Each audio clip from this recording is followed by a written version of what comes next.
Hey guys, welcome back to Ethony's 31 Days of Tarot. Today is day 13 and the question is, from the major arcana cards, what cards correlates to my sun, moon and rising sign, and then how has that resonated or played out in my life? And so this is nice and easy because my sun and my rising sign are both Leo, and then my moon sign is Scorpio. As many of you will be familiar then, the Leo is the strength card, and this is interesting because this card is is it called your life card? I believe is the correct term for it. I'm always getting it confused, but yes, it's also that as well when you work out your life path number and then assign it to a card.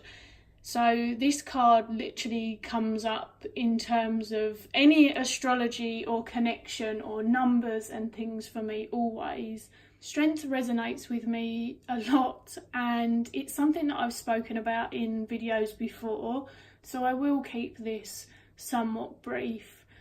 But I think finding the tenderness within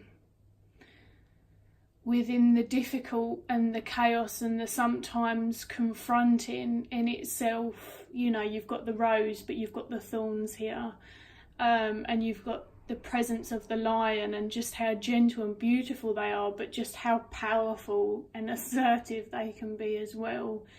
But I think when I guess the way I see strength, which is one of the reasons I picked this card in particular, as I don't see it as an overpowering, but really an internal ability to find your inner strength and still maintain things such as compassion and empathy. I guess in terms of this card and how it's played out for me, I feel like I have a very, very personal connection with this card, and I've been obsessed with lions since I was tiny as well, way before I knew that many strength cards had lions on them, because I hadn't seen enough tarot decks. And so that whole kind of feline lion connection is just a little add-on that I thought I would throw in there while I was thinking about it. I have not scripted anything for any of these videos, so they can be a little rambly. I feel they're interesting two cards together, to be honest with you. If you don't know what Scorpio is death, and I'll move into that as well. But the two of them, in terms of, I guess, having to be your own, what's the word I'm looking for? My own pillar of support, quite a lot in my lifetime, even sometimes from a very young age, and having to find a source of strength because externally, whether it was through circumstance, environment, or the lack of it through a guardian, it is something that I took on board very passionately.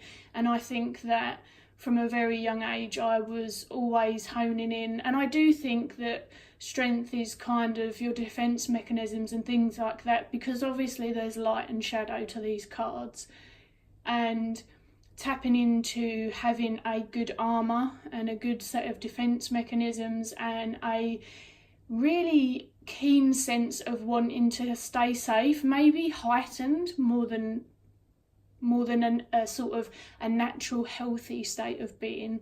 So in terms of shadow, I think that's something that I relate to in terms of strength. I'm not going to go on for ages. I want to keep it short and sweet today.